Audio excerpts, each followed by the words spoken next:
can you squeeze that lemon, please? I squeezed the other one. Okay, just please trust it, because I can't. What do you want me to do? Just squeeze the lemon, please. I squeezed the other one. You want more? Yeah, maximum lemon, please. Thank you. I appreciate it, because it's just like I'm not gonna be able to do anything when I'm on the air. Okay. That'll work. Thank you much. You need something else? Nope, not right now. Thank you. Good luck. Thank you. We're live. Hey, as I'm talking to my wife there, we are live right here, right now, getting ready for Newstalk 1040. And yeah, that's that's marriage life, and that's broadcast. That's live broadcast. Get ready. I've been rushing to get things on here. There's so much going on, going for work, getting ready for you guys right here. So that's my wonderful wife, Salma, helping me out. I appreciate that. We're getting ready to go on here. I'm getting my voice back a little bit, but it's not fully back. Getting ready for Newstalk 1040 a.m. live on the radio here.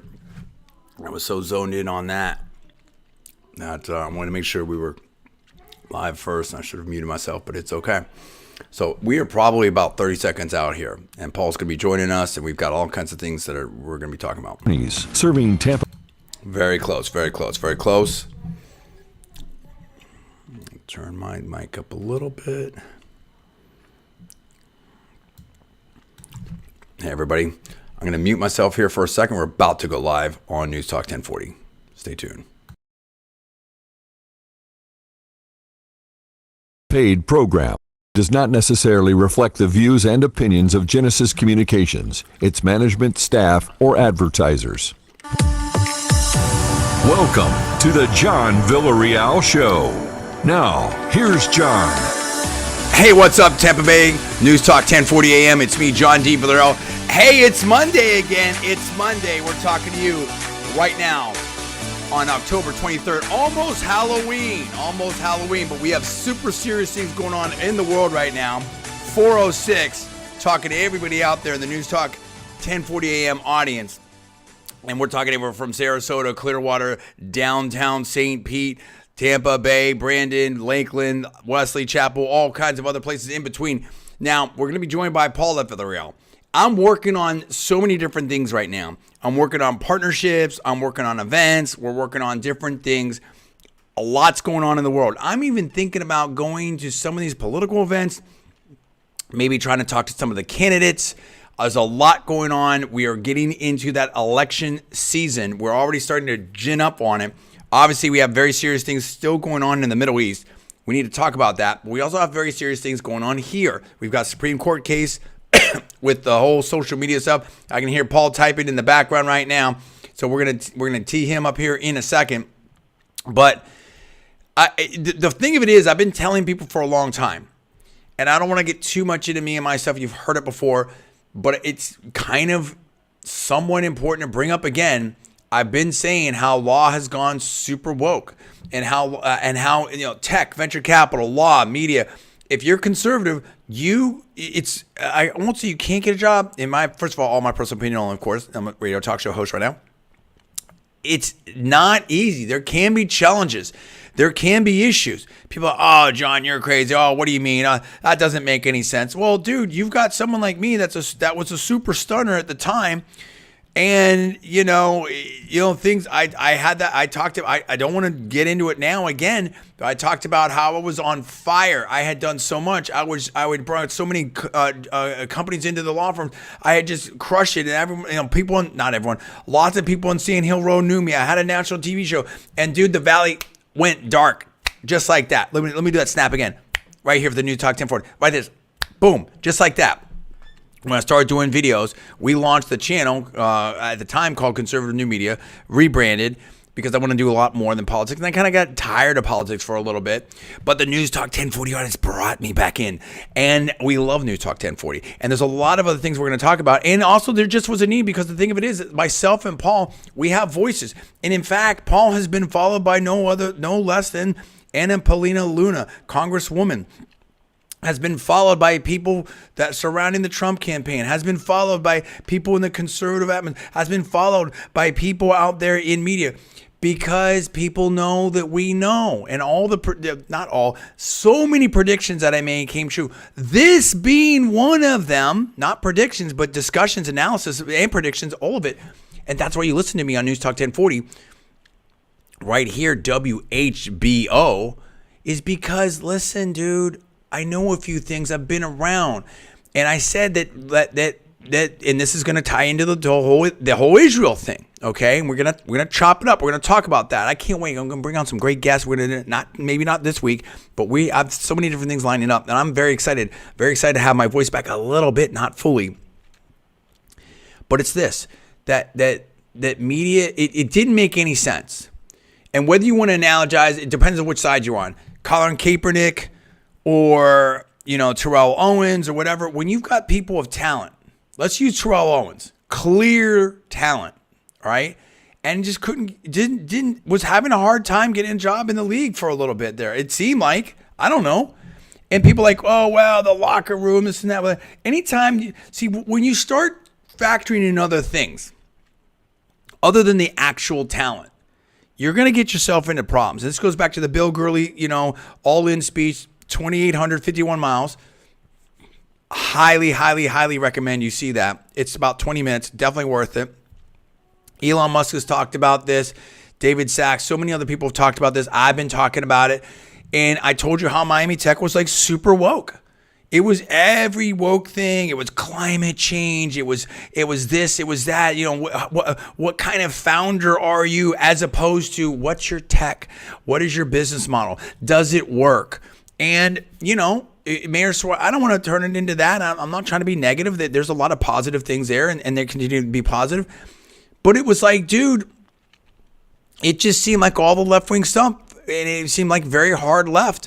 In a lot of ways, you had Mayor Suarez seemed to who ran for Republican ran for the Republican presidential nomination, and I said that's not going to work for a lot of reasons, and I was right. I said, listen, he put someone in charge that, based upon I don't know, but I would seem to think that leans a bit more left. Was posting up pictures of President Obama, and they did some presidential thing, and then another Democratic senator from Florida. And okay, cool, dude. But if this is your point person for Miami Tech, what does that say? In a state, in an area, in a area code that went red, what are we doing? And this goes to it's all related, right? It's a lack of leadership. It's a lack of leadership.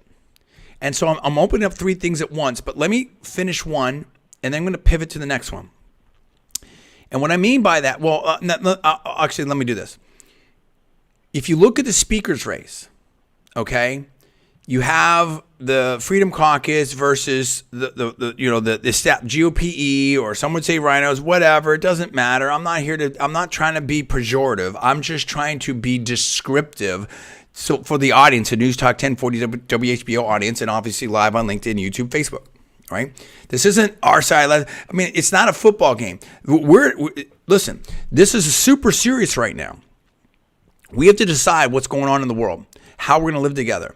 We have to try to find peace. We have to try to find ways to work together. I said it before. It's the same thing because it's the same stuff. A 50% solution is not a 100% solution. You're seeing now big time back off from Disney, from Target, from all these other, because it's not working. Budweiser, Bud Light, what happened? That brand's, woo. You're talking super different situation there. You're talking some of these stocks are down so much, and they are in, some of these places in quasi panic mode, potentially. My characterization. I'm not saying that's literally true. That's just me being a talk show host. Again, my personal opinion. It's very shocking because at some point people are saying voting for the dollars, like this isn't going to work. So the point of it is, if you go to the speaker's race, for instance, you have people, some would say, that have become too establishment, too inside baseball, too inside DC, as Vivek would say, super PAC puppets, and the base and the voters are saying no. Who represents us? Who represents the forgotten person? Who represents the UAW? Who represents the farmer? Who represents a small business owner? Who represents just the mom that wants to put her kids in school and not have to monitor everything 24/7 and freak out about stuff? Who represents the college student that took out $200,000 of loans and now can't find a job? Who represents a person that wants to be able to live their own life and have some level of freedom without being canceled because of what they put on Facebook 10 years ago? There's so many different things. So what we're seeing is, who are the sellouts? And I'm not, listen, as I say, these are Congress people. I'm not trying to be a punk. I'm nobody. I'm somebody, I guess I'm nobody with a talk show on WHBO and Newstalk 1040, and we appreciate that. I just know a lot of people that know a lot of things. And I've been proven right, and I am a super genius. That is true. That is legitimately true. And I've proven that. And I'm not going to spend time on that. I have a video about that. I showed the test scores, everything like that. That is there. And I'm not saying that it's like whatever, but that's a thing, right? That's a real thing. That's tangible. And people are like, oh, the IQ tests don't mean anything. Then why do we have them? Don't tell me it doesn't mean anything. The people that say it doesn't mean anything, the people that maybe don't have the same scores. I'm not trying to be a punk, but I'm just saying all the tests mean something. I mean, there's tests for engineering school. I do terrible at that. There's tests for MCATs. I don't want to get distracted, but that sort of annoys me when we hear those kinds of arguments. Obviously, it means something. That's why they have gifted programs. That's why they have entrance. We used to, actually, that was another thing. We used to have SATs and LSATs and MCATs, and who knows what's going on. We're at a race to the bottom so fast, it's not even funny. And this other person, I'll give them a credit on this one. And again, I just monitor things because there's a big discussion now between Andrew Tate and Ben Shapiro, and Ben Shapiro's, part of the conservative, been very, very, very super successful. I'm not here to punk out Ben Shapiro. I may talk about him in a minute. But there is someone on the sort of manosphere side, and we've talked about relationships and stuff, and I don't know if we're going to get into that this show, but I'll say this part because it's kind of the same thing. Like, it's really the same thing, honestly. But Tucker Carlson recently had a short out there. He had Mike Tyson on, and you can see I've got a little energy going here, and this is a Super Genius brand, and we're going to just stay with me because it's all here.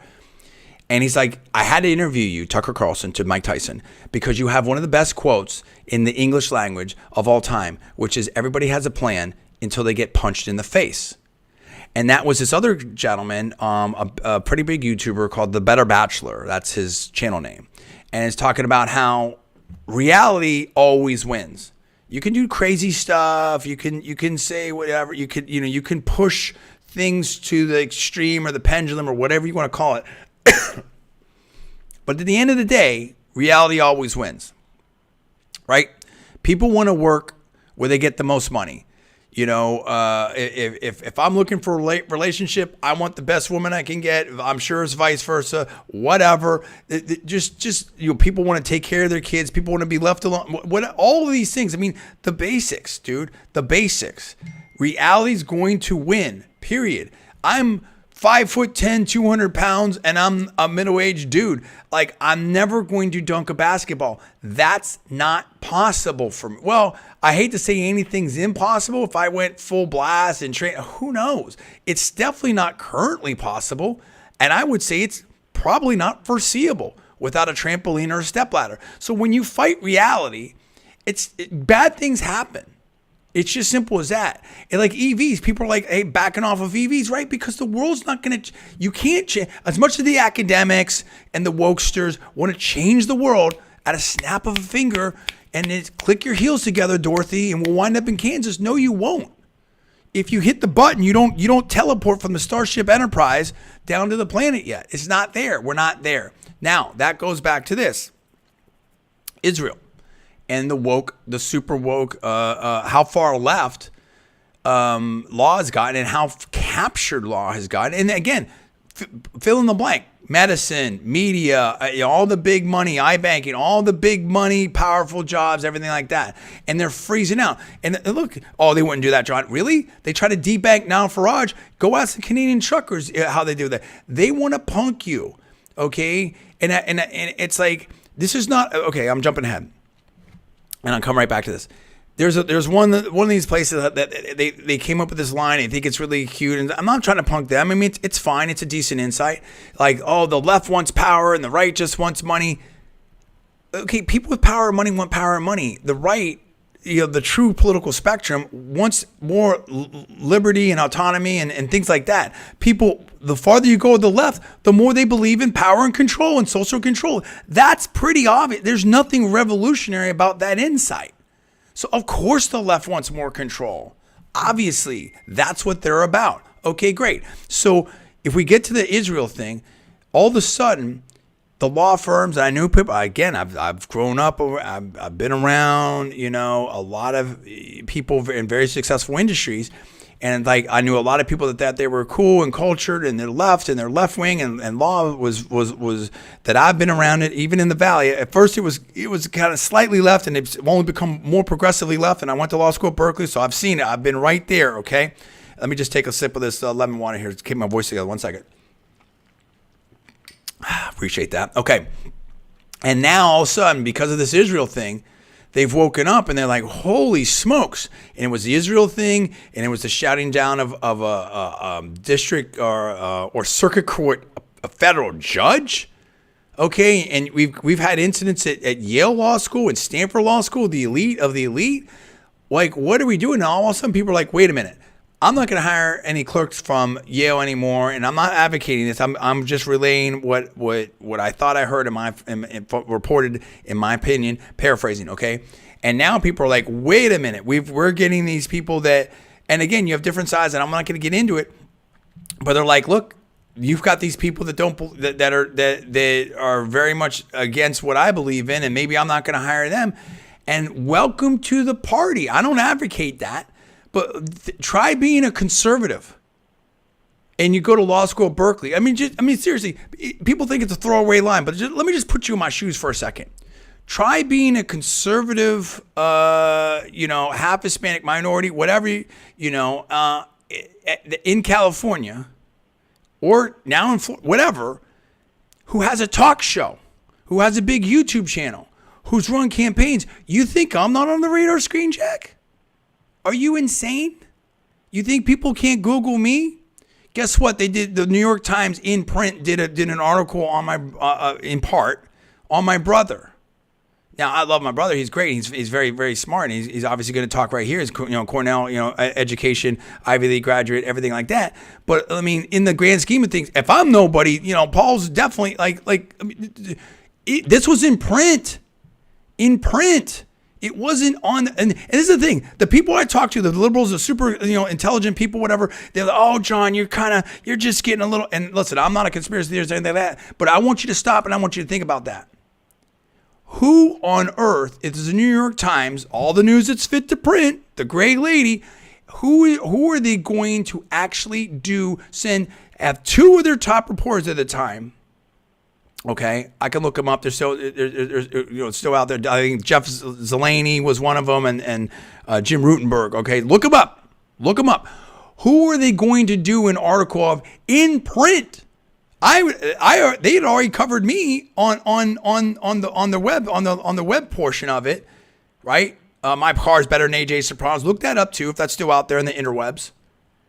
We were on the radar screen, bro. And I can give you more examples. So try getting a job in woke law when you do that. Not so easy, is it? Think about that. And people before, it's just, well, guess what? We've been through a pandemic. We've been through this Biden administration. And now you have people where it's happening the other side. Oh, no, you can't do that. You've been doing it. Wokesters, you've been doing it, woke law. And we're live on LinkedIn right here and Facebook and YouTube. Now you get a taste of your own medicine. I'm not happy about it. I don't think it's good. I think it's terrible. I've been saying you got to get politics out of tech, venture capital, media, all of this. And in no less in Hollywood, you had the Friends of Abe, who were basically, we know some people that were in there, and I'm not going to talk about them or anything like that, who were basically underground conservatives because they knew if they came out, they would never work again. Go talk to Kevin Sorbo how it's been. Go talk to Kirk Cameron how it's been. There's a lot of different people you can talk to. Not so easy.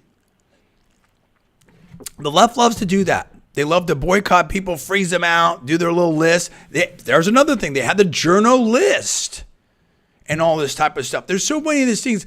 Dude, Paul and I have been through the ringer, dude. I don't need anyone's tears. I could have been a sellout. When I tell you I could have been a sellout and I would have been rich, do you understand how grating it is? And I love my family and I love my friends, and I'm not trying to, call anyone out.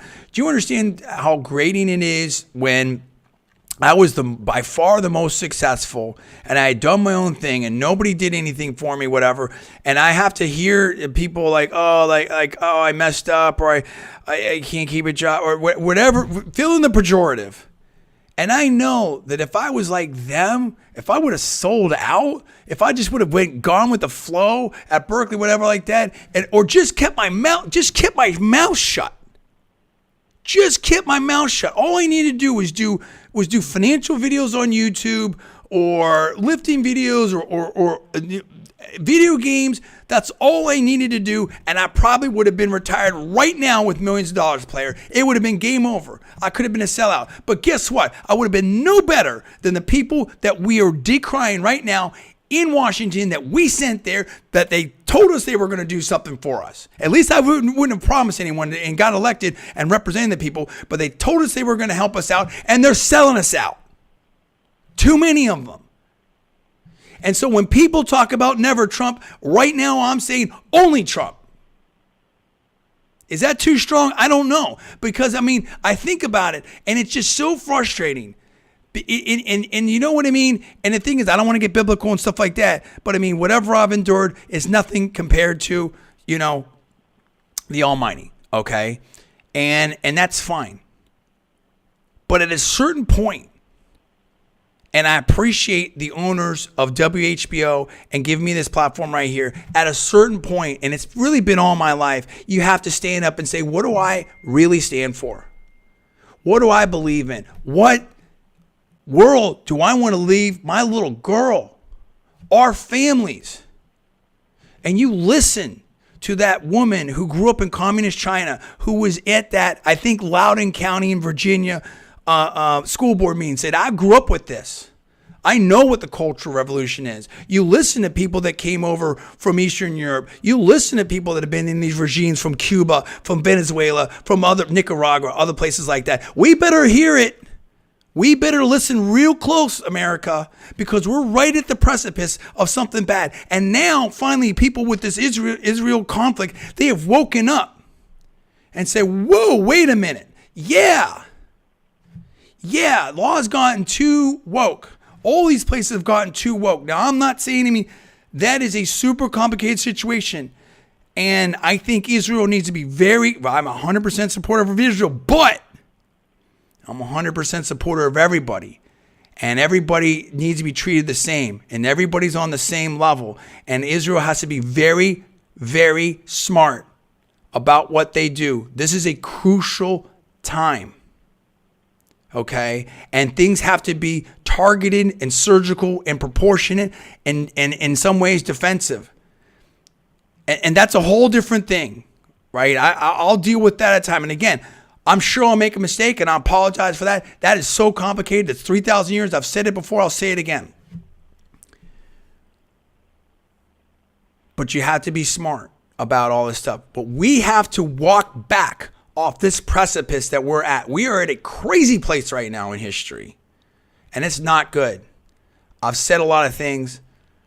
I'm sure I want to amend and extend some of the things I've said here. I've got about 1 minute. I want to bring Paul in for a quick reaction when you hit the break, and I'm going to talk to you on the other end. Paul, come on in here. Yeah, look, I thought that was great. I thought that was a really good rundown of pretty much everything and kind of the emotions that are going on right now. Two things. One, you talked about what happened to me with the New York Times. Well, I just saw the other day that the New York Times was trying to talk to people that are supporting Trump that are really good at making videos and memes. So history repeats itself. Second thing, what you said is, what's going on in Israel? What happened there, particularly with the first, with what Hamas did, definitely woke up a whole bunch of people in a way that nothing else in recent memory has. It's an absolute tragedy. It's abhorrent, and we condemn it. But we all have to be smart.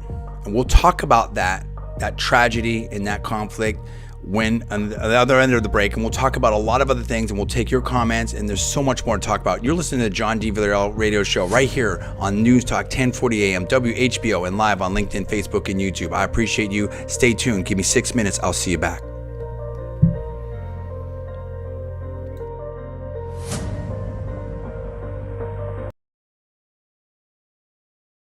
Hey, everybody online. Thanks so much. Stay tuned with me here. I'm going to take a little break, try to get my voice a little bit better. If you want to hit me up on the chat, you can do that. I think I can see it for sure on YouTube. Maybe it comes across, I'm not sure on LinkedIn and Facebook, but I'll definitely respond afterwards. And there's a lot going on right now. This is a big day, so we want to talk about it, okay? So stay tuned right there. I think we're back live again, like 4:35 Eastern, something like that, okay? Stay tuned. Be right back.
Developed several. Okay, we're probably about a minute out here.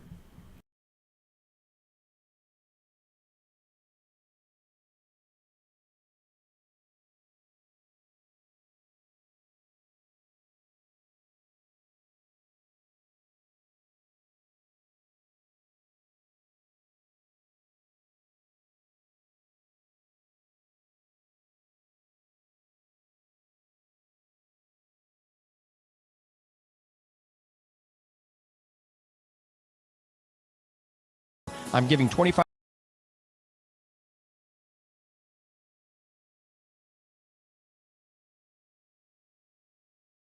We'll probably catch up on the politics a little bit, and then we'll also talk about the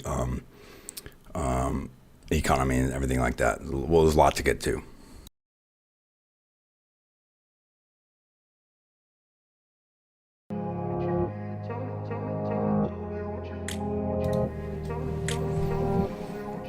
Hey, what's up, Tampa Bay?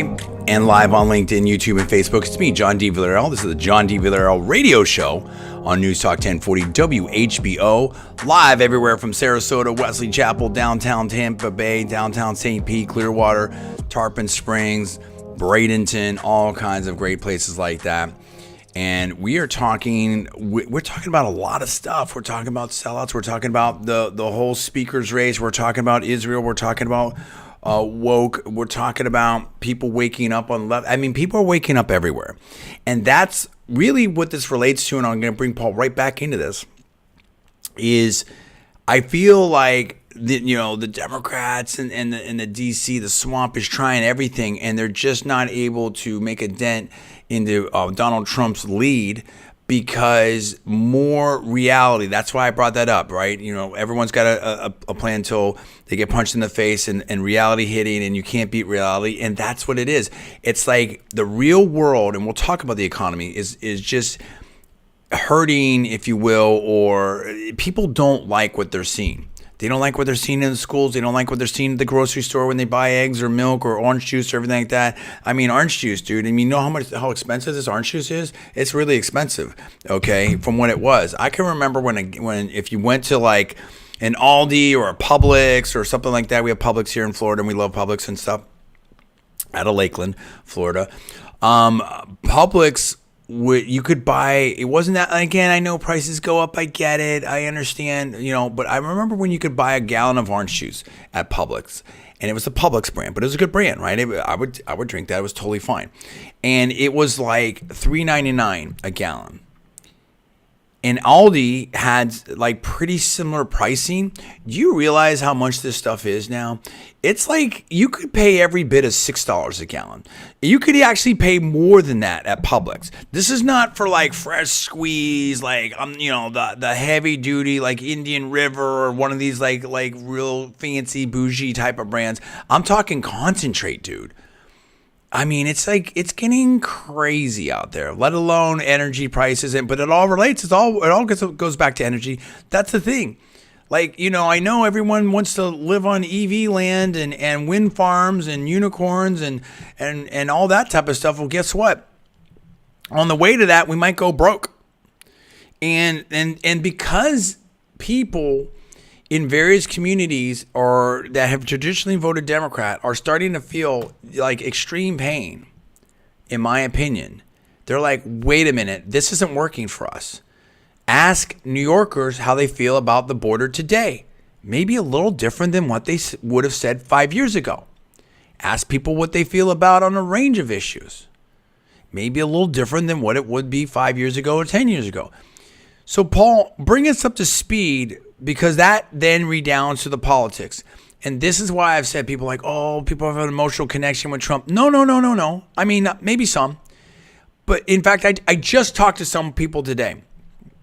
And they're Trump voters, but they're like, I don't, and they're from New York. I don't like what he says, but they're down here, snowbirds, right?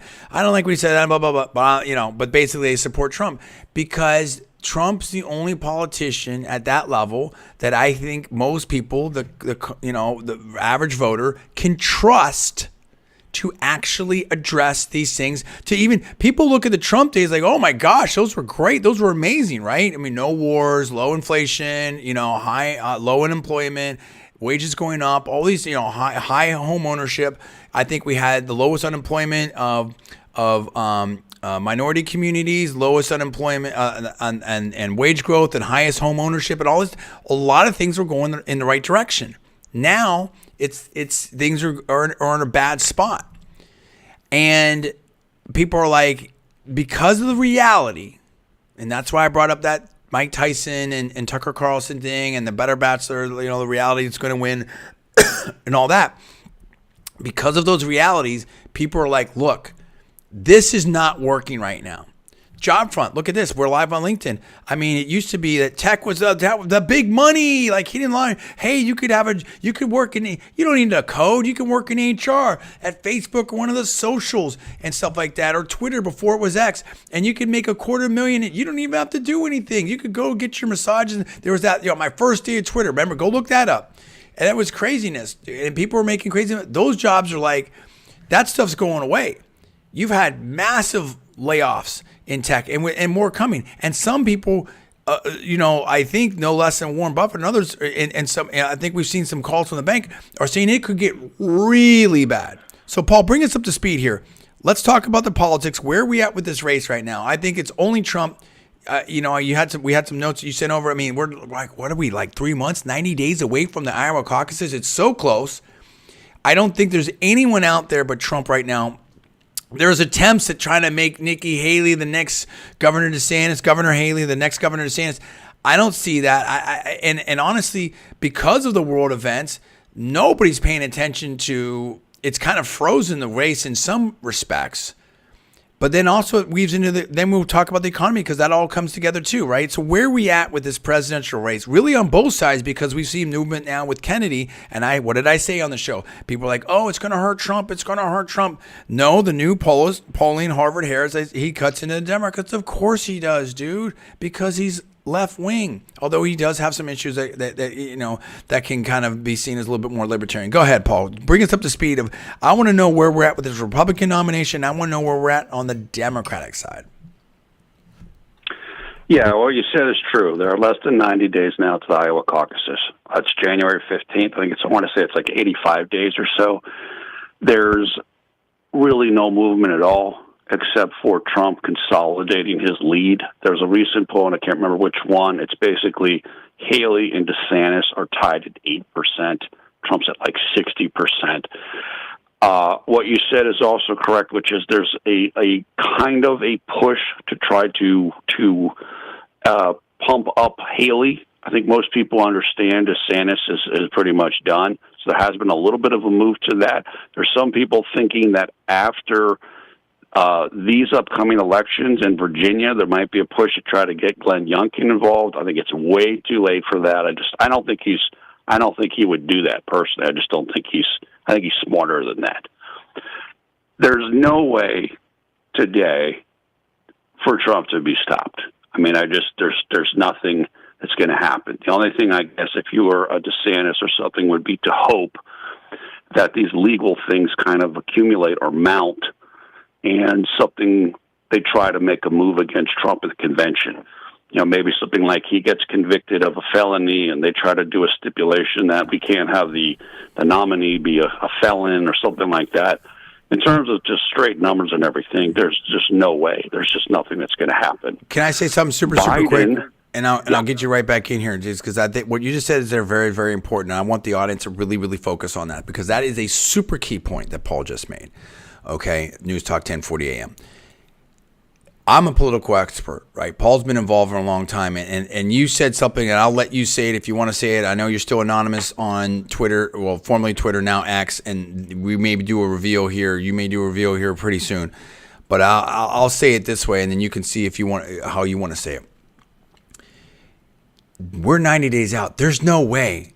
No one's coming. There's nothing's going to stop Trump. There is no normal way to stop Trump. Okay, politically, there's just there is no. I want to say I'm a history of politics, a student of history of politics, and a political expert and stuff like that. Maybe there's something I'm sure, but I cannot remember any modern presidential polls that move that much on the primary in that kind of time period.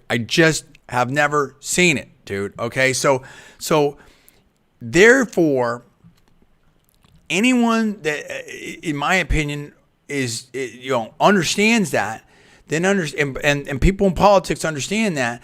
There's no way to stop Trump. So you're either banking on some kind of like backroom deal or the lawfare to take him out or something like that. But even if you put that aside for a second, you say, look, you can't stop Trump from being the nominee.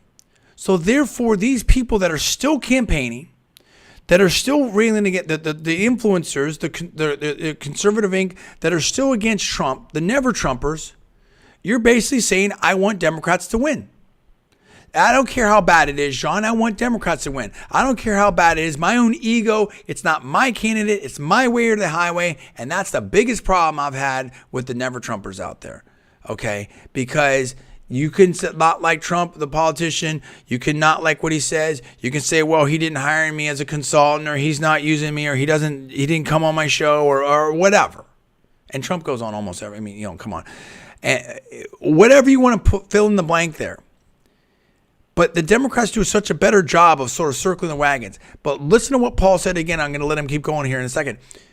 There is no, by any regular metrics and historical precedents, I don't believe, I'm not going to say there's no way, I don't believe there's any, I want to say it that way. It's very hard to convince me at this point that someone can beat Trump for the Republican nomination. I don't think I'm the only one that feels that way. So then why aren't we consolidating around Trump? Maybe, okay, we haven't voted yet. That's fine, I guess. But people have to start pulling it together. When you've got Governor Nome and others, it's like, dude, at some point, as a Republican Party, and we're seeing this play out in the speaker's race, and Paul can talk about that as well, in the Congress, U.S. Congress, do we want to win or not? Can this party govern or not? What are we doing? If you don't feel that this is an important time, maybe not for you, for your constituents at least, I don't know what to tell you. This is a serious situation, and we're seeing a serious situation around the world. But I wanted to really focus on that point, Paul, because that's, I think, a key point. I want to say, I'll be careful how I say it. It's hard for me to see how there's any way, any reasonable way, in a reasonable probability to beat Donald Trump for the nomination right now. So why aren't more Republicans backing him? And why are they acting, whether it's Fox News or others, like there's a real race here? Because there really isn't. There really isn't. Okay? He's going to win the nomination, barring something cataclysmic. He's going to win the nomination. So therefore, okay, if you say, well, I'll just wait till the voting, great. Are you going to support him when the votes come in? Because they're going to come in. Governor Christie, they're going to come in. Governor Hogan, they're going to come in. Fill in the blank. Governor Kemp. Go ahead, Paul. I want you to speak to that.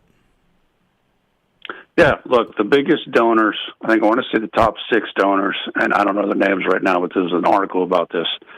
Top 6 conservative Republican donors have stopped giving money to Trump's challengers because they just don't feel that there's any way he's going to lose. And historically, as far as I understand, there has never been anybody on the Republican side of the equation who has had a lead as big as Trump's at this point that didn't win the nomination. So this has never happened. Now, again, some of them didn't have the amount of legal issues that he has, but it it's not working in terms of the attempts to kind of sully his name. It's just not happening. In fact, as we know, the opposite is happening, which is people are rallying to him because they feel apparently like it's piling on legally. So, yeah, look, let's be honest about this. This has been discussed.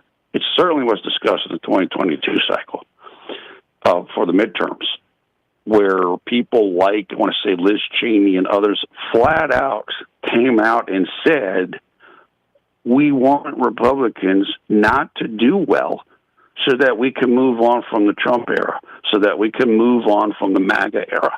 In other words, we need them to lose so that people stop supporting these type of candidates. So, yeah, do I think there's still people who call themselves Republicans who don't want Trump to do well in 2024? Yes, unfortunately, I mean, I think that's true. That's super crazy, dude. That's super crazy to me. And I guess the operative question is, do you think that they'll wake up? I mean, we're seeing even again with the speakers race where you have people.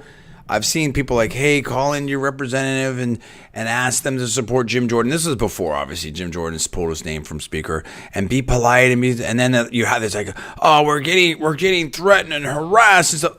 Dude, okay, so you're not supposed to hear from your constituents now? Like, what are we talking about, dude?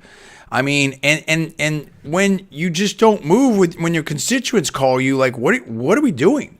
Like, do you think that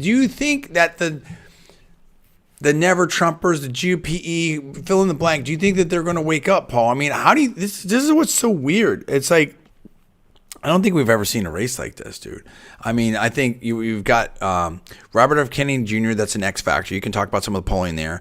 You can talk about, and we can talk about some of the polling and what's going on in different races, in different states and different things like that. And you see President Biden that's losing support, and it's not getting traction. Although he's beating everyone but Trump. He's beating matchups up with Haley. He's beating matchups with DeSantis, but then Trump beats him by about 4 points, right? And when you add in RFK Jr., I think it's like 6 points or something like that. Walk us through some of the polling right now that we're looking at. Yeah, what you said is, look, there's been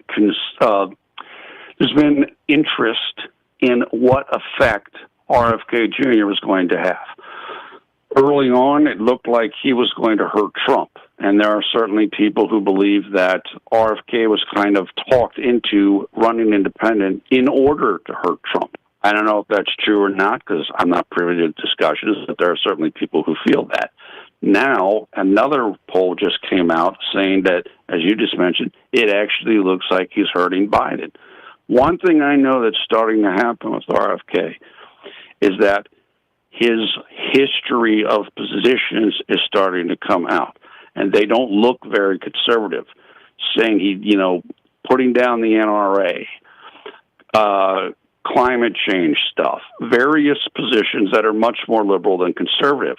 He knows that. In fact, he's on defense saying, look, yes, I used to do this, but my thoughts have changed and da-da-da-da. And I think people are starting to kind of reevaluate him. And to be honest, he's had a difficult personal life at various times in his life. Those things are starting to come back up, and that might hurt him with different segments of his potential support base. That's happening. The pollster that I frequently mention here is a man named Richard Barris. And what he said is, look, where we're at right now in terms of the polls is that Trump is going to be Biden, even if RFK hurts Trump's numbers. But RFK can make it closer. RFK can make it kind of a nail biter, whereas if he wasn't involved, Trump would win easily. So it's still there. And one other thing I want to mention about this is there's a group that some people might be familiar with, and the name is No Labels. This is basically, I want to say it's essentially centrist Dems like Joe Lieberman who have gone to kind of form their own political organization.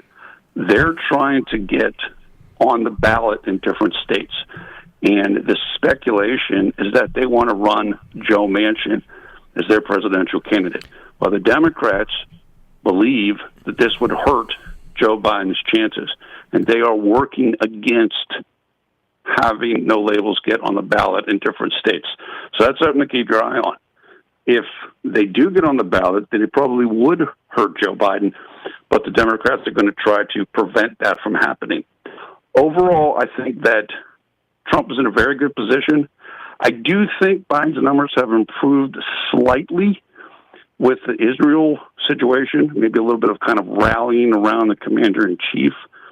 But overall, Trump's still where he needs to be, and he's in a much better place ever than he was in 2020 in terms of the pulse. He's at spots now that he never hit in 2020. We know how close that race turned out to be. And we're still over a year away. And that's what I try to just let people know here. And we've got major conflicts, around the globe.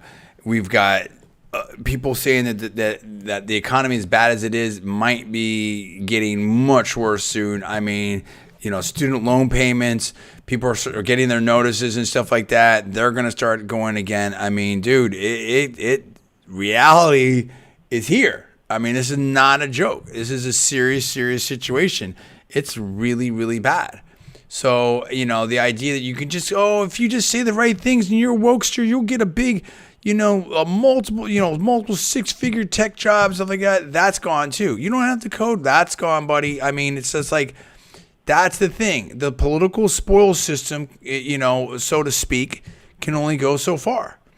And that's the thing. Reality is going to, okay, I know what I was going to, that's, again, credit to the Better Bachelor out there. And I want to be super careful how I address this on Newstalk 1040am. And I got the wife and the kiddo in the other room over there. It's, okay. So Victoria's Secret stock has plummeted.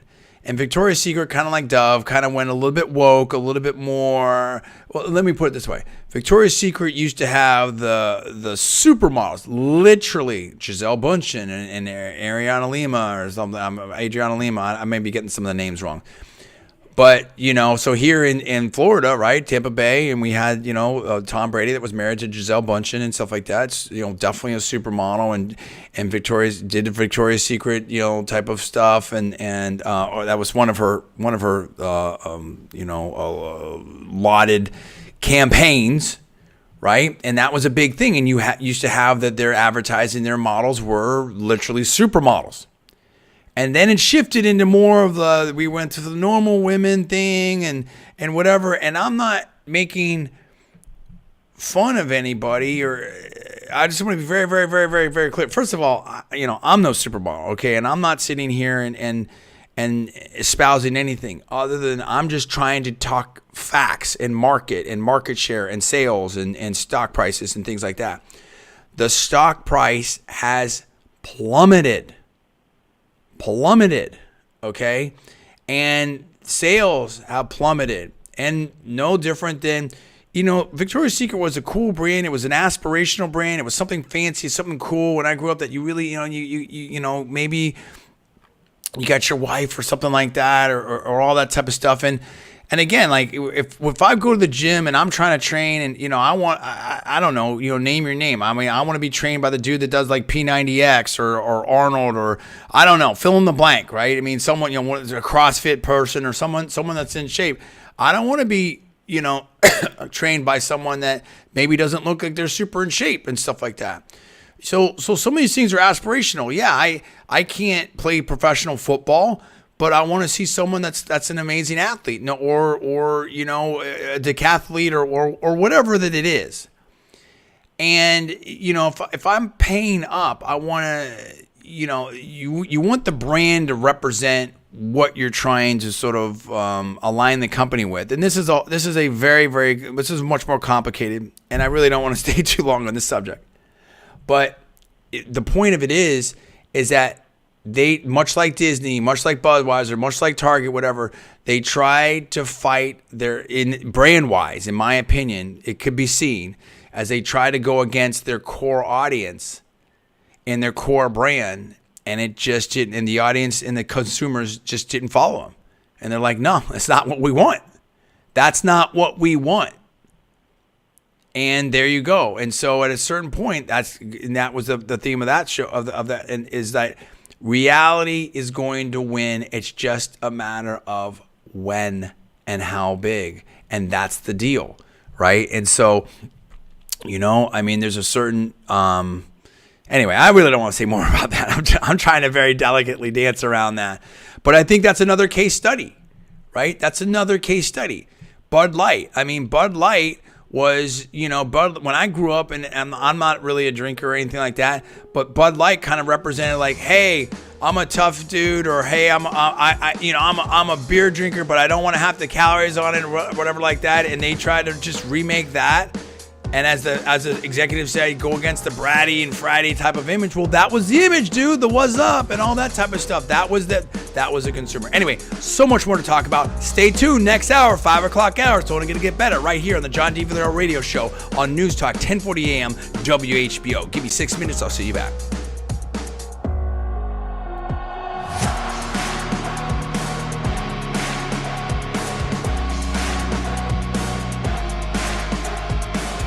Your home for news, talk, and information. 1040 WHBO Pinellas.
there. Here this afternoon, partly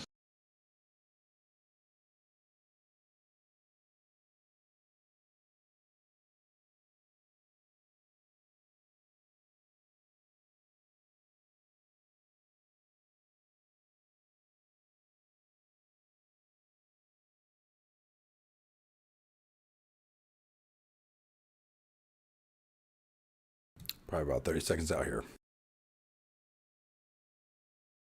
Award-winning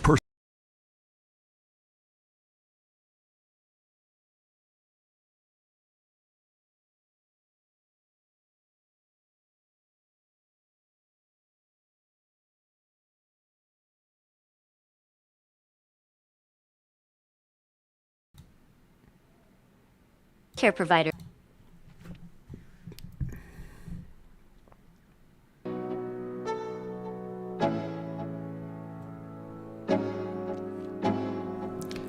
Hey, what's up, everybody? It's me, John D. Villarreal. You listen to the John D. Villarreal radio show here on Newstalk 1040 WHBO, also live on LinkedIn, YouTube, and Facebook. And we're talking about so many things. We're talking about the economy. We're talking about politics, joined by Paula Villarreal. And it is 5:06 out there on the East Coast in beautiful, sunny Florida, the Sunshine State, the Freedom State, home of Governor DeSantis and definitely home to President Donald J. Trump. Now, listen, Paul, what are we talking about here, dude? I mean, I think Trump's going to win this nomination pretty handily.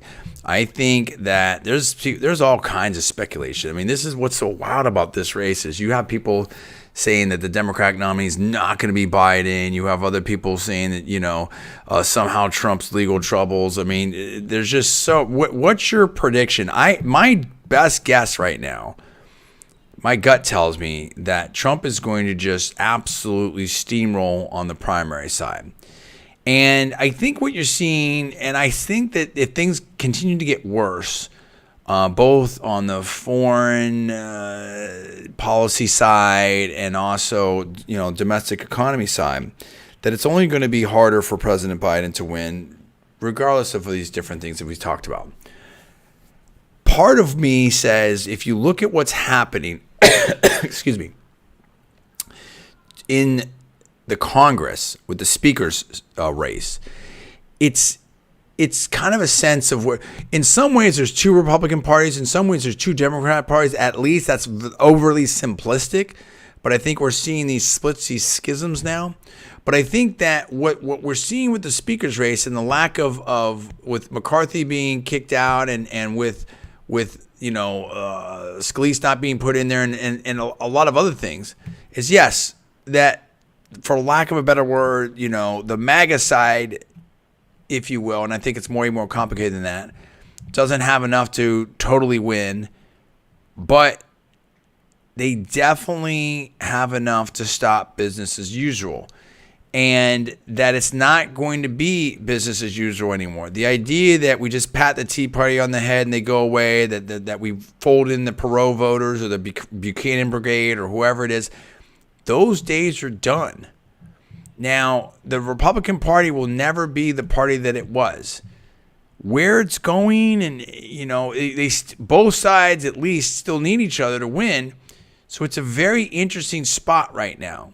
Now, I think that obviously when President Trump wins the nomination, if he wins, and I think that he's extremely likely to win at this point, then he is the leader of the party. So what I'm saying is that I think that this movement is very much alive, but at the same time, like you also have to get election wins. So I think it's kind of it's a wild spot. And in fact, I was thinking about this too, and I wasn't really. I wish I would have. I'm going to forget how I framed it before. I thought it was pretty clever before I came on the air. Just thinking about Florida politics, if you will. And again, Mayor Suarez and some of these other people that have the Marco Rubios and how you look at how this state is transformed from, a Jeb Bush type of state, Governor Jeb Bush type of state, to where it is now. And you look at the massive influx of Republican voters, but a real sort of conservative Republican voter, a MAGA Republican voter. You know what I'm saying? And so it's not a purple state anymore. You talked about no labels and stuff. And so I hope I'm not quite articulating this the way that I want to. And that's sort of one of the downsides of being a super. It's like I'll see things, I'll know things before I can, even though I'm a professional communicator, I can totally fully articulate it sometimes, and I want to bring it to you, the Newstalk 1040 WHBO audience, the John D. Villarreal radio show and live show audience. I really want to bring it to you. What I'm saying is that we're at a weird spot where you can't. I'm not here to say oh yeah, Trump's going to win everything and it's going to be a red tsunami and MAGA's taking over everything. I don't think we're there yet. We may not get there, because they may not come together. But I do think we're at a point where the MAGA, the Freedom Caucus, all that type of stuff, that just doesn't go away. You can't roll them over either. And I think that's what's being proven out in Congress right now. The fact you can't find a speaker is they can't find a way to co-opt, to destroy, to sweep away, whatever, these more conservative MAGA Republicans. So it's a very, very interesting time right now. And you see different points of inflection, whether it was the Whig Party or the Democrat Republican, the Federalists, all these different, where, we may be at a point where the parties evolve. AOC was talking about it. Is two parties enough? I mean, that's more of a theoretical and academic type questions, and maybe that's nothing that's really that interesting for the audience, so I really won't dwell on that. I'm a political science major, whatever. But the practical aspect of it is that a lot of other places have coalition governments and stuff, or have different, more distinct parties. We have two major parties, and you kind of try to fit everyone else in that. And to that extent, too, when you have this massive immigration, right, and people, excuse me, that come from other systems where maybe there's 10 viable parties or a broader range, of different options out there, then you want to have a big tent. But when you have someone like a Chuck Schumer and a a Congresswoman Rashida Tlaib in the same party, with current world events, you could see where there may be some disagreement. When you have a Wall Streeter like Hillary Clinton and Bernie Sanders in the same party, there can be some disagreement, and you can walk that through on the right too. Does that make sense, Paul? Is that I think that there's going to be a reckoning. I guess that's where I'm leading up to. There's going to be a reckoning on both sides, because we're at a point now where a lot of Wall Street, establishment law, establishment banking, big time lobbyists, big time Democratic power brokers are looking at this Democratic Party and saying, whoa, what's going on? What's happening in the college campus? This isn't just crazy people on campus talking about that now. These are people I might hire in my company. Like this doesn't make sense. Similarly, you're having a situation where,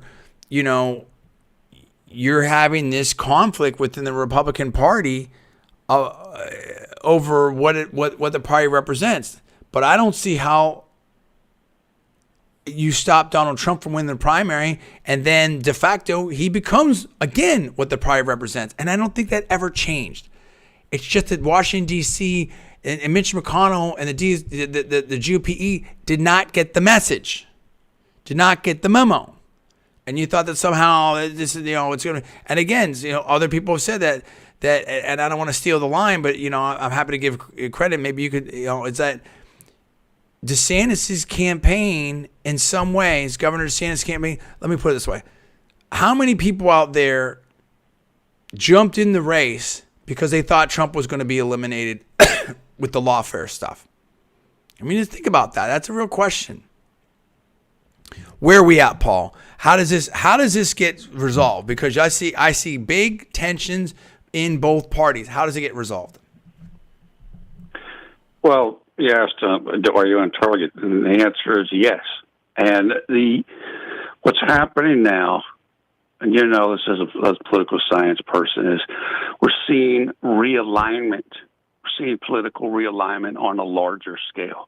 And the reason why it's happening on both sides is because the Democratic Party has moved further left, whether it's on issues like Israel, whether it's just on a variety of issues. That's one major issue. As long as the Democratic Party has moved further out to the left, then, in my opinion, you're going to have a more MAGA type of Republican Party. That is because people who used to be part of the Democratic coalition, the Reagan Democrats, the Blue Dog Democrats, they don't feel like they're part of that anymore. So they need to go somewhere in our two-party system and have representation. We're talking about a huge number of people here. And so they're taking over the Republican Party. And that's what's going on right now. And I don't think that's I think that's only going to get more, not less. We saw a similar thing going on with the Tea Party back in the early 2010s. And in that instance, Mitch McConnell and others were able to kind of co-opt them and eventually kind of push them out of the picture. I don't think you're going to be able to do that any longer. And right now we're seeing that it's not happening.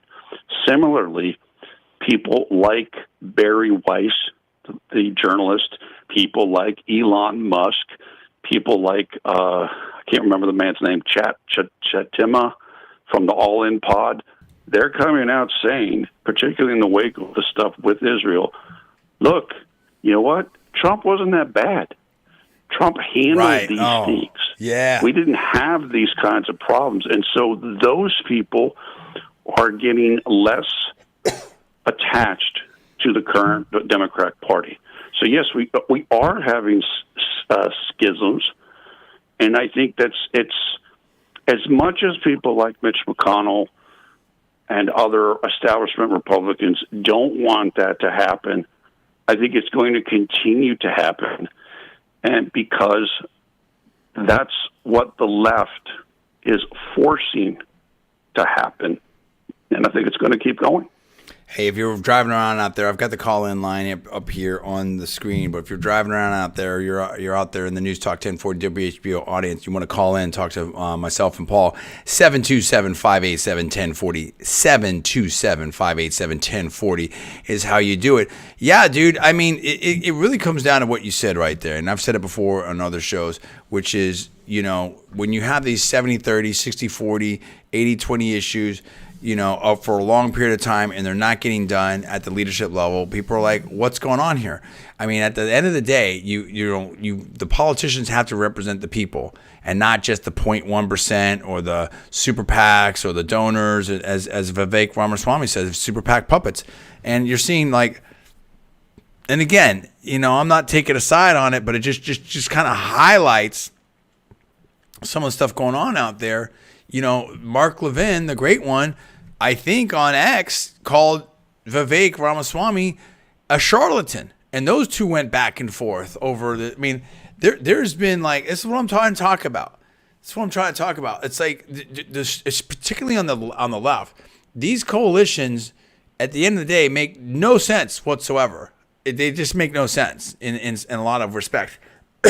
And when you have realities on the ground that force people to confront the absolute tensions, you know, then I think you're getting a situation where it's like, wait a minute, you have to actually, as you said, Paul, you have to look at the realignment. Okay, so let's talk about this. Let's get into it. What's the deal? How close? When is the Iowa caucus? What's your prediction? How fast do you think Trump's going to actually lock it up? Like, let's talk about, I don't need to go like race by, you know, primary by primary, whatever like that. But do you think that if Trump, let's say Trump wins, blows out Iowa, blows out New Hampshire, blows out South Carolina, is it done? Is it done at Iowa? Is it done at New Hampshire? Is it done after South Carolina? Like, what do you expect? How many of these candidates you think are going to hang in there? You know, I mean, there's now a postmortem almost on the New York Times with the Governor DeSantis campaign. Yeah. Like how fast is Trump wrap it up, and how fast candidates get out. Do we think we're going to see a John Kasich type of Governor Kasich thing where they just hang in even though they don't have a chance? Like, what's your prediction on that, timing wise? I think that if Trump wins the Iowa caucus, which right now he's on course to do, which is January 15th, 2024, so like 85 days, I think that's the end of the DeSantis campaign. And the reason why I say that is DeSantis has put everything on Iowa, everything. He's essentially almost moved there.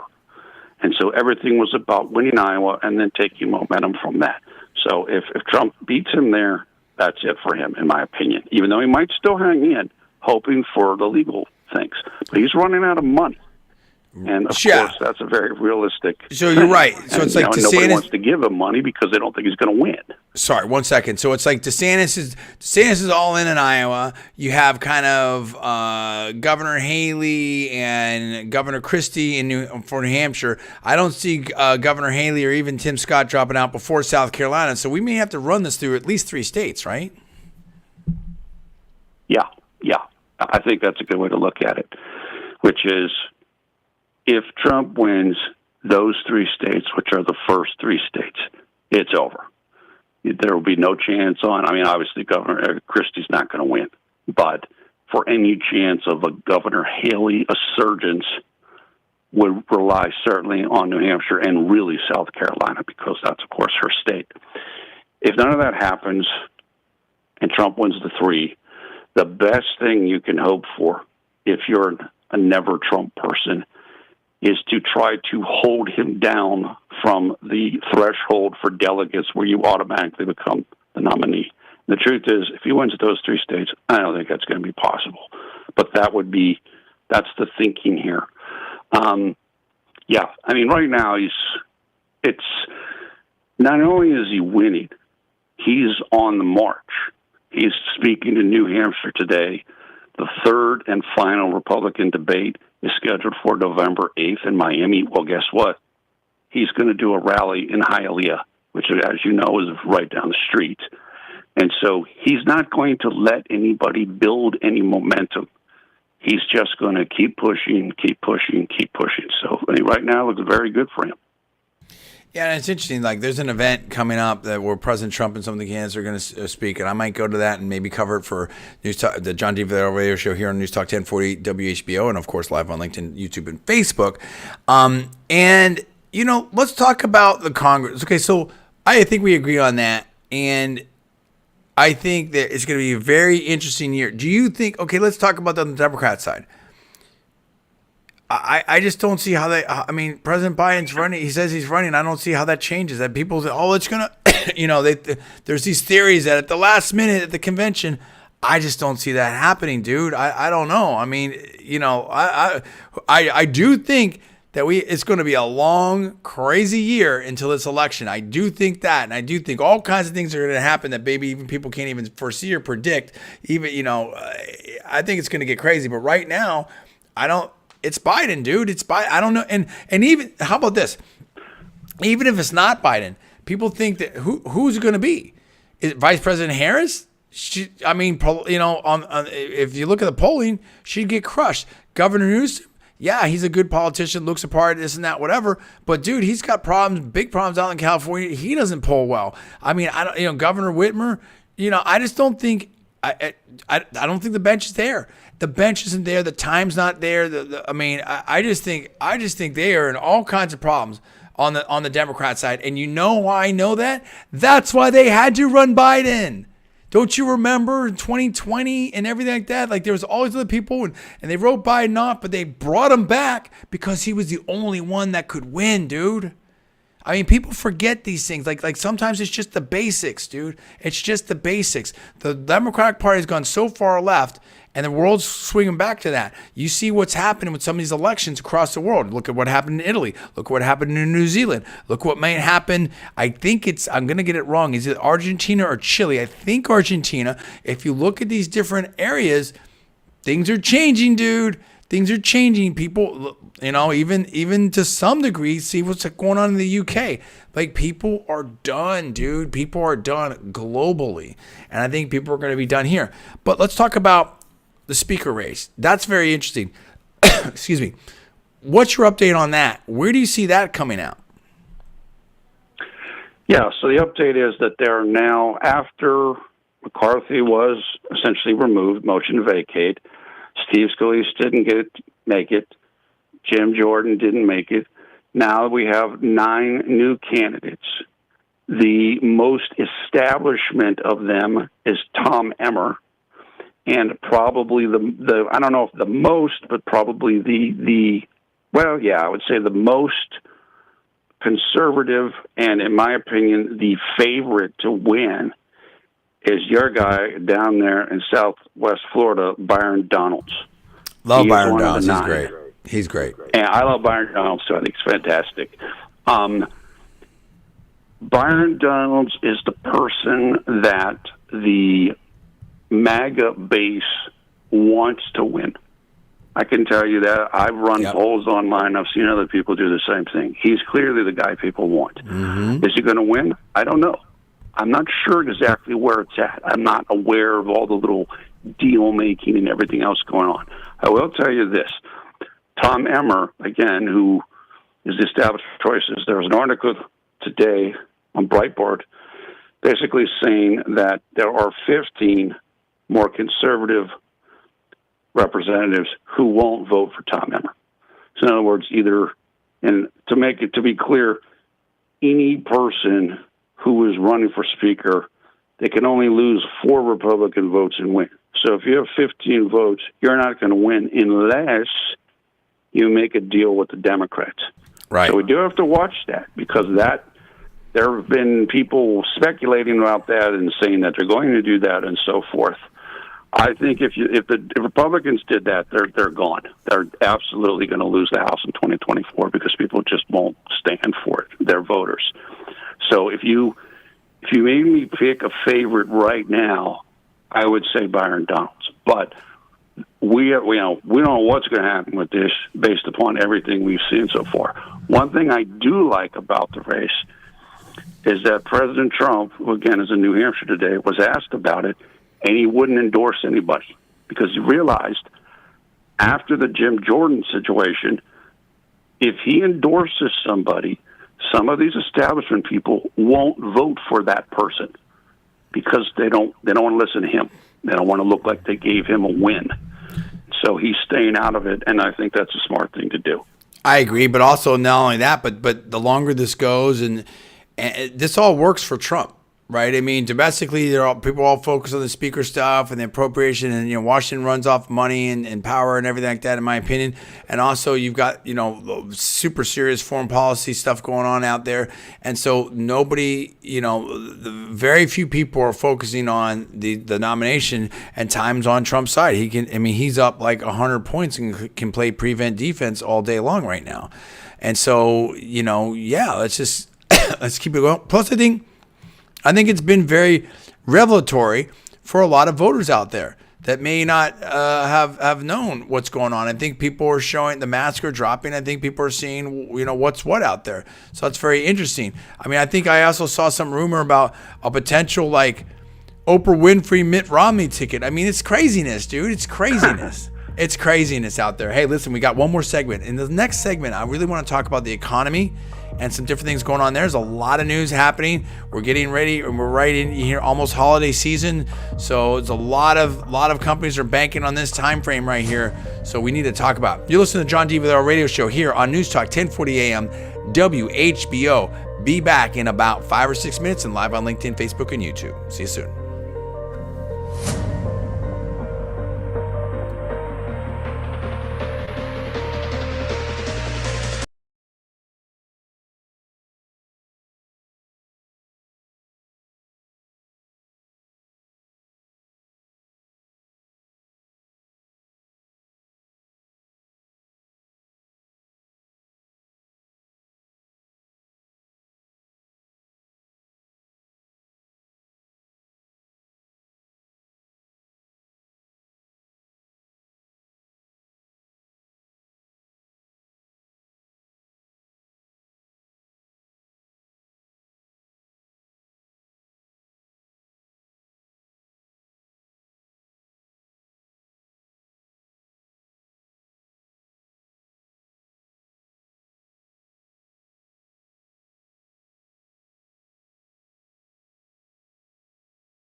Okay, last segment coming up. We're going to talk about the economy and some other stuff. EY.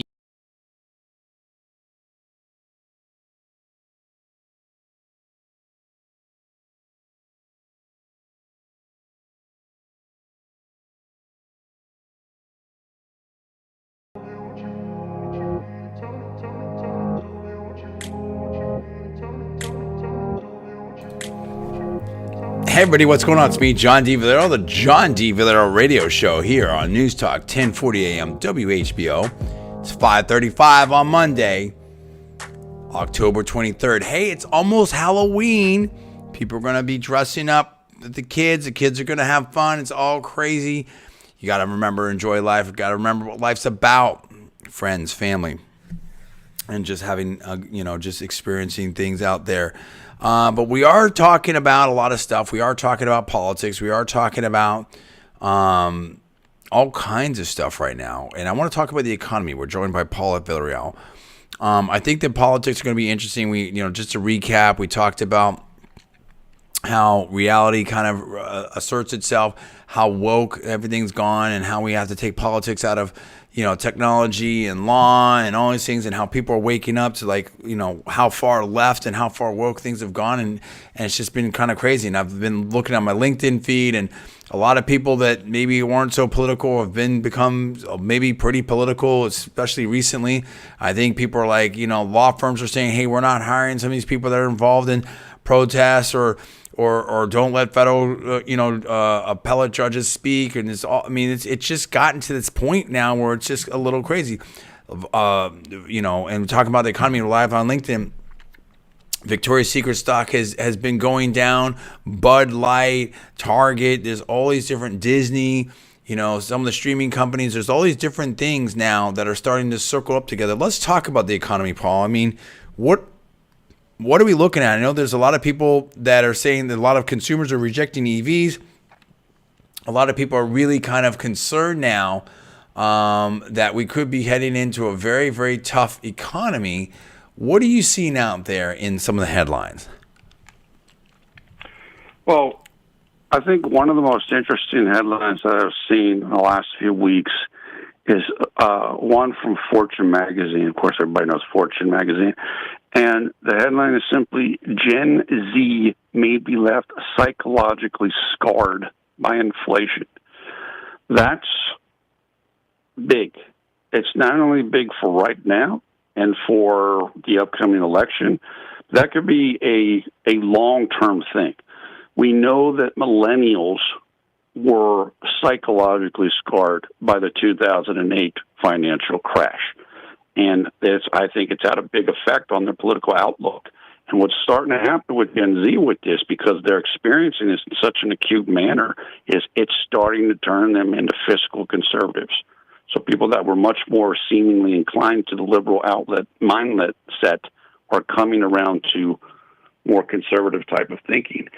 And one of the things that I see here is that apparently the U.S. median home price has increased 40% in 4 years. So it went from $373,000 in 2019 to from $266,000 in 2019 to $373,000 here in 2023. That's unbelievable. To have that type of change. I've told you this before, because I've looked at properties and rental properties down there in Sarasota County, where you are. There are listings where if you go to the main homepage of a company, they'll say these rentals start at whatever, and then if you click on the thing, it's like $300 more, because they haven't updated the homepage because things have changed so quickly. And so this is having a drastic effect, particularly on younger generations, but on all generations. It's so crazy. It's so crazy. And one of the other headlines that I saw is that car owners fall behind on payments at highest rate on record per Bloomberg. So this is happening. It's happening in homes. Yeah. It's happening in cars. It's happening in everything. And what did I say too? Another headline that you had sent over about how people are Gen Z is becoming more worried about inflation because student loan payments are about to resume. I told you that. I told you the student loan thing was going to have a huge political impact. Called that. I did.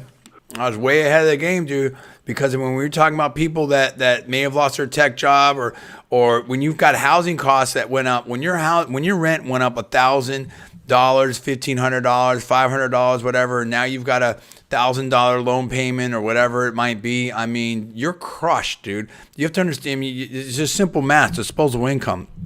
Like, I don't care. All people make. First of all, the average salary out there is something like 50 grand. You know, it depends when you're at and whatever like that. You know, let's just call it 50. It's plus or minus that, right?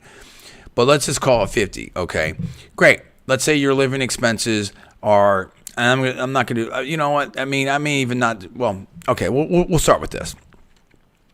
Let's say that means that you're basically making something around $4,000 a month. And now you have, you after taxes, maybe you make, I don't know, $3,000, $3,500, even whatever. Let's just be generous about it. Let's say that your car payment's $500, your rent is $1,500. Now you have $2,000 left. $2,000 left for a cell phone, for food, which has gone through the roof, for gas, which is also up, for any kind of entertainment, any kind of whatever like that. For your internet, I mean, you're not even getting into disposable stuff like clothes or anything like that. Like just, I mean, car insurance. I mean, just basic stuff. If you got that kind of budget, I don't know what you're driving in or whatever like that. But let's just say that's maybe, I don't know. I mean, let's just call that $800 that you're spending on that. And it's probably more than that. I mean, I probably spend that in food for the family, whatever. But if you're a single person, okay, let's say you're just eating off macaroni and cheese. You're just really, really budging, right? You only have $1,200 left, dude. Actually, I probably did that math wrong. Actually, sorry. Excuse me. I did that math wrong. We were at you have $700 left. $3,500 disposable income or after-tax income. You have $700 left. Guess what happens now if you have a $1,000 student loan payment? You're done. A $500 student loan payment. You're done. Like, you can't say, like, it is crushing. And then if food goes up, if rent goes up anymore, you're done, dude. Let alone saving for a house. Like, that's not, good luck with that. Good luck with that, dude. You understand how bad this is? People are living in their cars in Silicon Valley. We've turned into an RV society. It's so bad. People have no idea. And so now you're having this super rich and you're having people that are destitute. And if even if you're making six figures, you just, the math just works in a different way. So the question is, and then you have these people, and again, that goes back to the manosphere stuff and whatever, and people out there saying, oh, I don't need a man and everything like that. Like, dude, like, I don't know how you survive if you're not married. Let alone wanting to start a family, and why are we here on earth, and being able to buy a house. I mean, you're smoked, bro. If you don't get, I mean, that's why I kind of like I'm in the politics. I mean, I don't like to be, limited to any one genre, and that's probably hurt me a lot, honestly, on YouTube.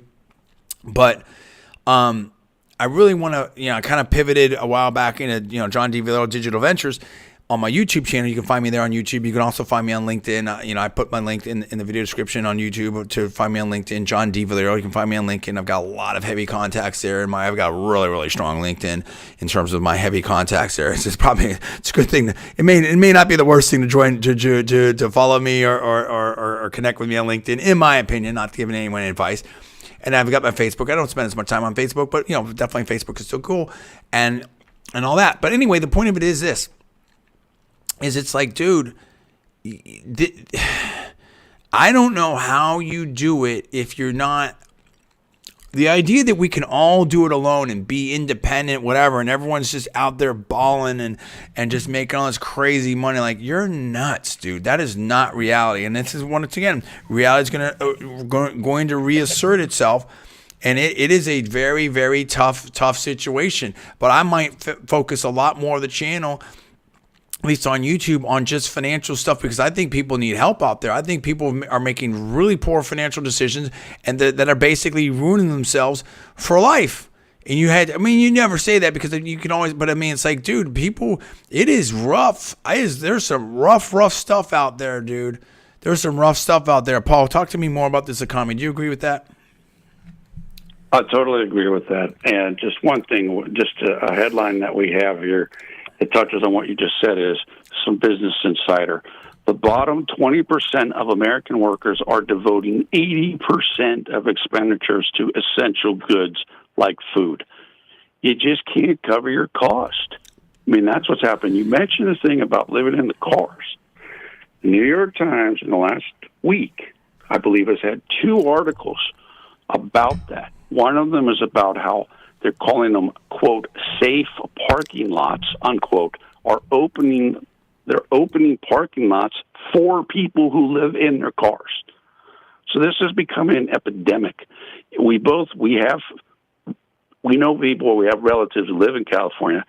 It's unbelievably difficult to live out there in terms of cost. And not only is it cost, one of the other headlines that we have is about how jurisdictions that have introduced the legalization of marijuana, it helps in some ways, but it hurts in other ways.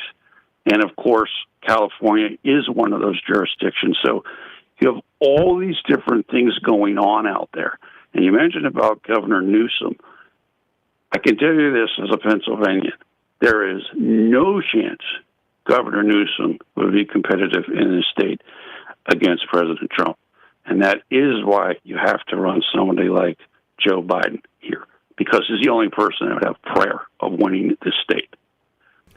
Well, yeah. And it's just like, dude, I mean, I love America. I'm super patriotic and everything like that. But I mean, I'm just telling you, like, people at some point just vote with their wallets and they vote with their feet, bro. And it's like, if you do not want to get America you don't want America the way that there's really I think an arrogance about sometimes like New York City or some of these blue areas or California, like, oh, we got all the big stuff here. Like, dude, it's not like a permanent thing, right? What's that old saying was studying political history, Charlemagne, rags to riches to rags in 3 generations. I mean, it's like, dude, this is gonna all go off a cliff real fast, and if it gets untenable, again, like Atlas Shrugged, the people who are mobile, who can do the digital nomads, right? Who have money, who are papered up, they will leave. They will get out of here. And then it's just going to get worse and worse. And when you have this massive inflow of people, it creates more competition, supply and demand, and prices keep going up. And you've got owners that don't want to sell and buyers that can't afford it, and it's just not tenable, dude. It's crazy, and and I think that again, when you do things that just don't make sense, I saw this, and I don't know the veracity of it. I think I saw some footage, and it's sort of interesting. I think I saw something about there's some kind of thing going on in China where there's some people suing people, and I can't really do justice to this story, but I just so I'm gonna get this, I'm sure, quite wrong. So, but it was something to the effect of like, almost like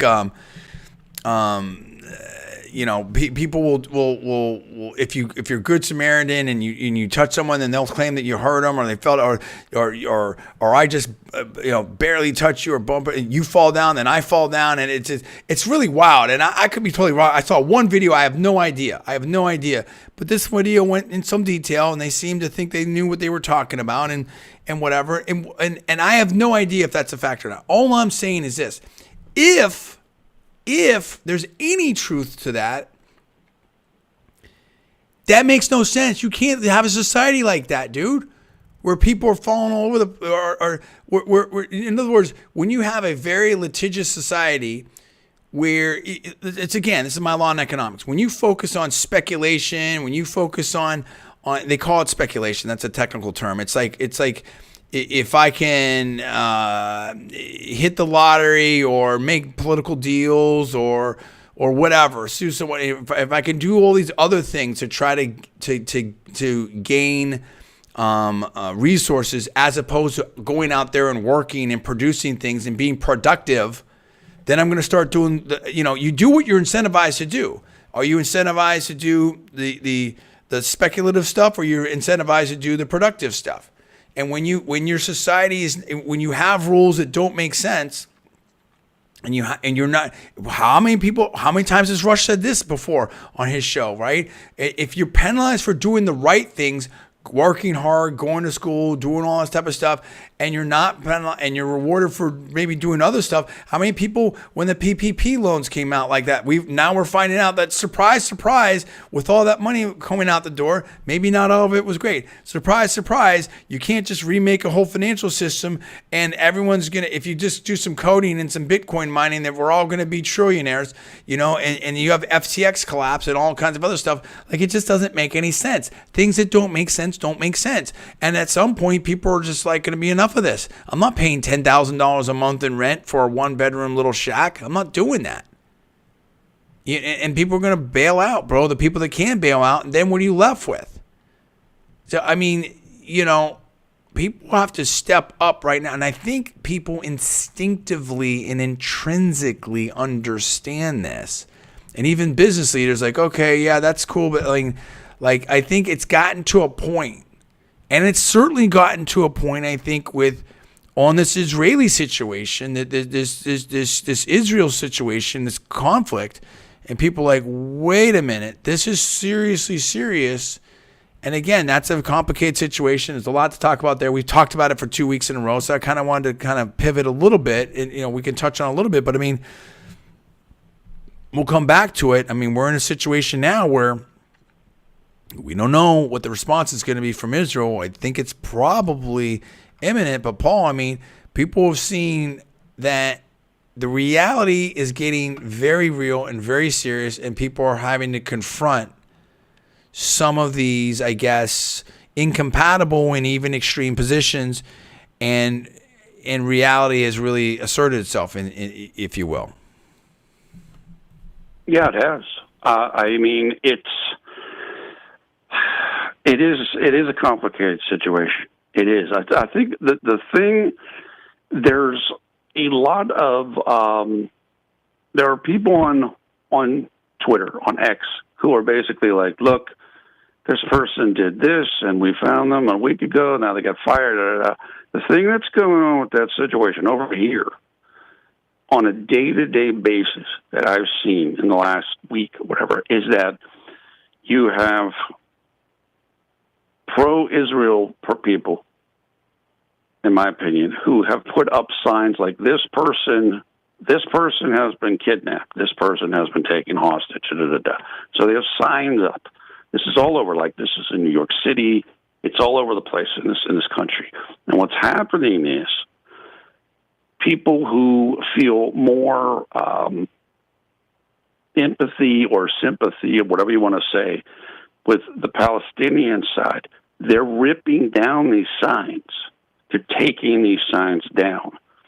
And it's becoming like this kind of like, no, and I guess the thinking is, oh, that's propaganda because you're not, what about the people on our side? And so it's becoming really it's just becoming really sad, really tragic. It's like, look, there were real people involved in this on both sides. And even if you think your side's getting the short shrift, these people they're still hostages. Like, they have families, and you're tearing down pictures of them. Like, what are we doing here? Going back to the economic stuff, we've talked about this before. And I don't ever want to get into, hyperbole or whatever. But, there's a sense of an almost kind of like, you mentioned it before, like Hunger Games or like a feudalism. It's like, what are we doing here? One of the things that Trump has done well with this is, anytime he gives a talk and mentions the economy, the first thing he'll say is, we're going to get back to drill, baby, drill. You want to cut the cost on any of this, cut down the transportation cost. That'll cut the food cost. That'll cut a bunch of cost. And like you said, at some point, people are going to vote with their wallet, whether it's in an election or whether it's if they decide to leave from, and go to another country. So there's a whole bunch going on, and it does feel like we're kind of coming to a kind of a point of inflection with all this, because it's bad. Right, and I think what you said about this Israel stuff is very well said. These are real people here, and I think that's the thing. And so, and again, I don't want to the whataboutism and this side and that side. It's like, look, we've said it before. I mean, America is definitely strong allies with Israel. We support Israel. I personally, I don't know the current stuff, but historically, I've definitely supported, Prime Minister Netanyahu. I've interviewed, a member of the Knesset, Danny Danon, and stuff like that. My wife's Israeli. I'm not going to get into her views and stuff. Her family was in a bomb shelter and stuff like that. It's a scary situation, but there's people and families on both sides. Okay, we need to get to peace and security, and it's very complicated. And I think that it's not an easy situation of what to do right now and what's the appropriate thing. And then you've got Iran out there saying stuff, and you've got Hezbollah saying, over there in Lebanon stuff. The border with Egypt and El-Sisi. There's a lot of different stuff going on here, and unfortunately, we have a situation where the world's been dragged into this. We have warships over there from the U.S. The world's been dragged into this, and you have to say, like, how do we get out of this situation, number one? And number two, how do we, avoid these situations? And I think that, maybe it's easier said than done. Again, it's so complicated, but it's like, we can't be at the mercy of these terror organizations. Okay? And we have to protect people. We have to respect lives and dignity and everything on all sides. And there's family and there's real people on all sides. Like, nobody should want anybody to be a hostage. Nobody should want any families or children or hospitals or whatever to be destroyed. I mean, this is craziness. And so, Israel has to, their government's job is to provide security, and that's what it is. Okay. So, but that doesn't mean that you go, and I'm not saying that, it's, I don't want to look, this is no easy situation, and this is an absolute tragedy. And I think I applaud Prime Minister Netanyahu for having a pause here and kind of working through this.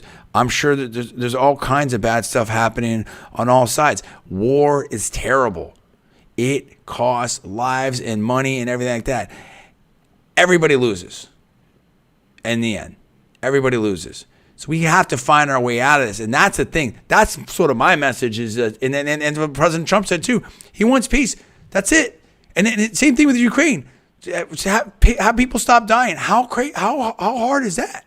As opposed to writing more checks for hundreds of billions of dollars, or whatever it is. Like, what are we doing? We got to find our way out of this. This is craziness. This isn't a Rambo movie. This isn't a video game. These are real people. Now, there's issues to discuss. Discuss those issues, but find a way to get off this scenario where the extremists and the terrorists are forcing people into these kind of wars, if you will, and find a way to talk and find a way to live together and find a way to peace as fast as possible. And of course, people have to provide security, and what happened in Israel is a tragedy. And again, I apologize. I'm sure I got a lot of things wrong. It's very complicated, and I want to touch on this. I didn't want to talk too much about it, but we definitely had to talk about it. And I think we just feel for people. I literally have family over there. Okay, and that doesn't mean that makes my opinion any better. I'm not on a soapbox. But I'm saying my wife is just like, she's just like, I mean, she can't sleep. She can't sleep because she's a time difference. She's over there trying to, talk to her family and stuff like that. And I get it. It's a crazy world. And we have to come together. And we try to do that here on the John D. Villarreal radio show. and live on LinkedIn, YouTube, Facebook. I appreciate you guys. I love you guys out there. It's the best audience out there right now, and we're trying to build it. And I appreciate Paul and appreciate the management of WHBO. Hey, listen, it's been an amazing week. It's been a crazy week. We've tried to make sense of it here. I will see you next week. Stay blessed. Stay tuned. Next week, John D. Villarreal Radio Show. Thanks so much on Newstalk 1040 AM, WHBO. Have a great week. See you next week. Your home for